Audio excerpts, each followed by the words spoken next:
that all the candidates must be appearing before the IBC to get the necessary, of course, pass muster from the agency. Let's see what is happening on social media, and I have Kiliad Safiri just to also prime us on what is happening. Good morning, Kiliad. Good to see you. What is up your collective slaves?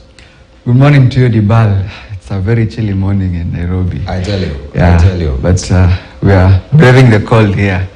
And yesterday was a day of where presidential aspirants were getting cleared by the IEBC to run in this year's election.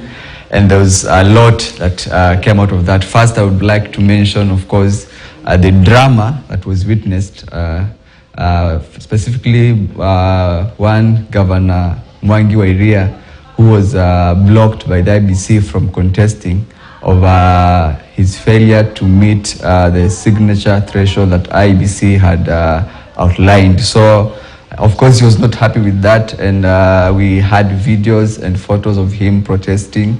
At some point, he actually blocked, I think, the entrance to the gate, and other people could not pass, and he was very agitated. With reporter Emmanuel Toh spoke to him at noon, sometime at noon, and he was saying that if he's not allowed to vie, he will start a resistance movement. And that comment from him really raised a lot of reaction from people on social media.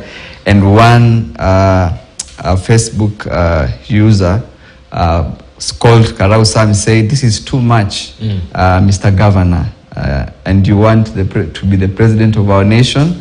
You are too emotional. Leaders are men and women of wisdom.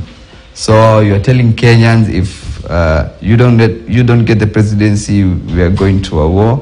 So I think basically trying to call for restraint, even as he raises up concerns with the commission. So there's so much that was trending, especially to Governor Wairia. And of course, you know, apart from him, Wajakoya, who's a presidential aspirant, and Ruben Kigami too, were blocked for the same reasons, and they were given a date, like Wajakoya was given a date,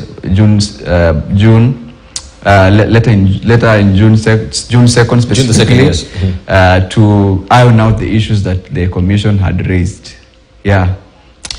Well, June the 2nd, it seems that you're really cutting it too close. Do they really have sufficient time to swing their cart around, garner the necessary signatures, as it were, and put everything, all the ducks in a row? Yeah, I'm not sure if they'll be able to meet that threshold, but hopefully, and we wish them the best. But on the flip side, Dibal, we had the first presidential aspirant who was cleared yesterday. And that's no other than the comedian Walter Mungare, most known to people as Nyambane. Remember, he's someone who used to imitate the former president Daniel Moi, and some Kenyans were asking, is he taking the joke too far, or how will it go with his candidature? And I saw some Kenyans saying that maybe he should have tried to contest for a lower seat first. I've seen some people saying that he could have even vied for the MP seat in Kisii.